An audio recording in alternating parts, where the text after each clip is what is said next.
Serikali imepanga kununua matrekta 10,000 na kuanzisha vituo jumuishi 1,000 vya huduma za zana za kilimo katika ngazi ya kata, hatua inayoongeza tija na kupunguza gharama na kuwapa wakulima muda zaidi wa kushiriki katika shughuli nyingine za kiuchumi.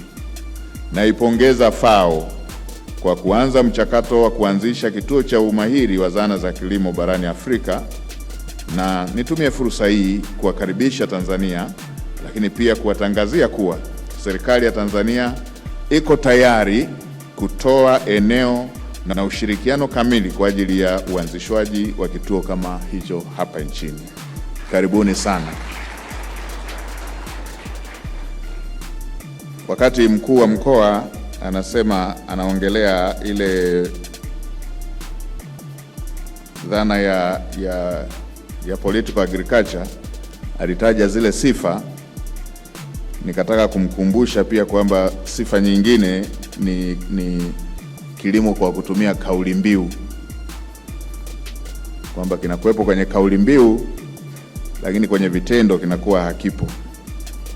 Daktari Samia Suluhu Hassan, Rais wa Jamhuri ya Muungano wa Tanzania, alichukua hatua kubwa zaidi za kutoka kwenye kauli mbiu na kwenda kwenye vitendo kwa kuongeza bajeti ya kilimo kwa zaidi ya mara 5 ndani ya kipindi cha miaka 4, na kuchukua hatua hizi ambazo baadhi ya maeneo tumetoka kuyaainisha yanayohusiana na zana za kilimo. Na zana peke yake zikiwa hazitoshi kufanya kazi hiyo, Daktari Samia Suluhu Hassan aliongeza bajeti kwenye masuala ya umwagiliaji ambayo yameiongezea Tanzania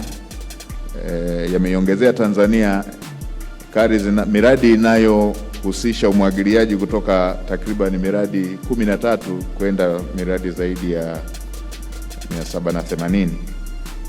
Hivyo kwenye utoshelevu wa mbegu bora pamoja na mbolea.